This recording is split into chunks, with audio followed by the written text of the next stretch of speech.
One of the things we cover every week is we have our adorable Miss Jen Gura at the office look into the Google Analytics of our website, and she tells us what's the one thing in the website that more people were looking for information on than anything else. And I'm really sad to announce what that was last week. Really sad to announce. The number one thing y'all were looking for answers to at Rosie on the House last week is if my home is in the area of a fire, a brush fire, a forest fire, an incident fire, but my home did not burn, but it got filled with the odor of smoke. It's all I can smell in my house. Now, these inquiries came from homes along the foothills of the Catalinas, came from a few listeners in the Tonto Basin area, and this past week came from a lot of people in the East Mesa, Goldfield, Apache Junction area. So I wanted to reach out to one of our Rosie on the House certified smoke and fire and water restoration companies, Kowalski Construction, and we convinced Jason Todd, the emergency service manager for Kowalski, to join us and kind of help us talk through this homeowner concern. So let's bring Jason into the conversation, joining us by phone. Good morning, Jason. Good morning, Rosie. All right. Well, I know y'all deal with this all the time. The house, sometimes the house next door burns and your house is filled with smoke. But what do you do when your home is so close to one of these incident grass fires, brush fires, that all you can smell, and you're quarantined at your house? I mean, you've got this smell of smoke permeating every single thing about your life. What's a homeowner's options, Jason? So the best option is this is going to be covered under your homeowner's insurance. Oh. This is a secondary incident.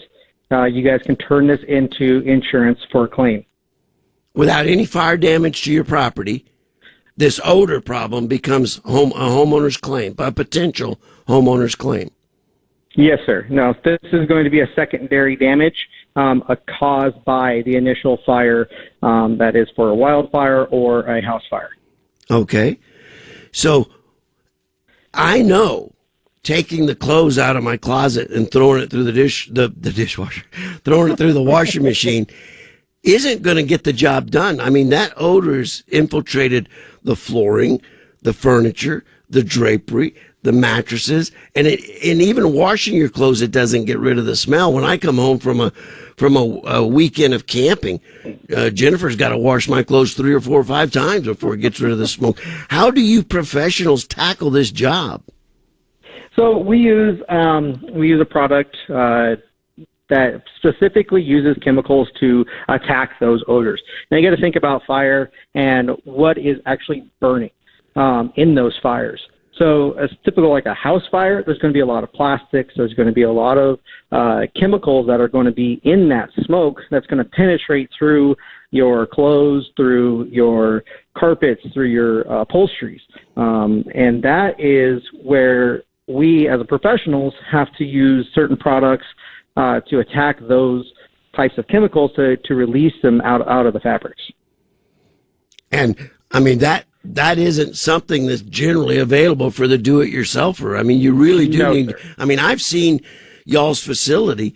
I mean, you actually bring people's clothes back to y'all's facility. You have like this large odor cooking oven closet thing that furniture, draperies, mattresses, clothes. I mean, how long do you keep them in this this giant apparatus? So what we do is we wash the clothes first into our big commercial washer, and then that way it gets rid of 99% of the smoke, soot smell. Okay. Now from there is we go and we dry the clothes, but we also are going to ozone or gas these items that are going to one step further and eliminate those odors. Same thing that we do in a house fire when we want to get rid of the soot odor that is in the house itself. When we do a fire damage, we also do the same process as that. So, and it breaks everything down, and we use ozone or gas treatment or hydroxyl to combat those odors.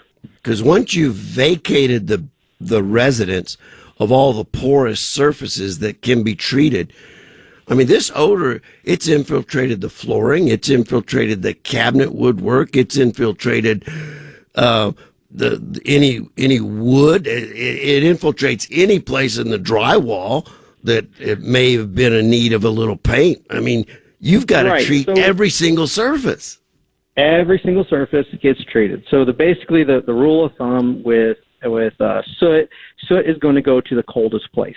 And it's going to migrate, and it's going to go to the coldest place. The coldest place could be a next-door neighbor's house. It could be, in drawers. It could be in cabinets. It could be, coldest place, is going to be in the walls. That's where that soot is going to travel, and that's what it's going to stick to. And how about ductwork and the A-coil? Ductwork. Again, it's cold places, and that's where it's traveled. That's why it also attracts the metal.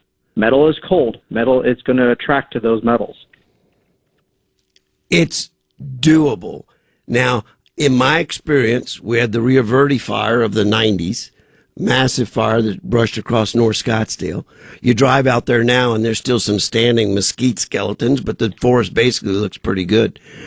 The bush fire that just finished burning basically all of Four Peaks and Slate Canyon and everything, it's going to be a generation before that comes back. And if my house is in that area, how long do I have to combat just the residual odor in the environment? In the environment, that could be up. I mean, that's going to be up to Mother Nature to see how much rain that we also get, and combat those odors. How much of the vegetation grows back. I mean, with that being said, it's going to take a while, and it could take up to 6 months to a year until those odors actually kind of dissipate. But the house itself, we can take care of those houses. Again, you want to be able to clean up the outside of the house also as much as possible, to get it away from the house and get the odors away from the house. And then you also want to be safe that you want to wipe your feet. Don't wear your shoes inside. And that way it combats those odors, and you don't track them into the house, like after you've cleaned them. Well, this was the number one inquiry at Rosie on the House this week by Arizona homeowners. How, if my house was not destroyed by the fire, can I overcome the overwhelming odor of the smoke? We invited Jason Todd, the emergency service manager of Kowalski Construction, to share with you hope that it can be done. Jason, if someone wanted to reach out to Kowalski for more information, how would they do that? You'd call our main server. Our main number is 602-944-2645. Fantastic. Jason, thanks. I know Saturdays are your day off. Thanks for compromising and sacrificing a little of that family time to share with our Arizona homeowners this important information. Thank you, sir. I really appreciate it, and thanks to your listeners. Okay, bud.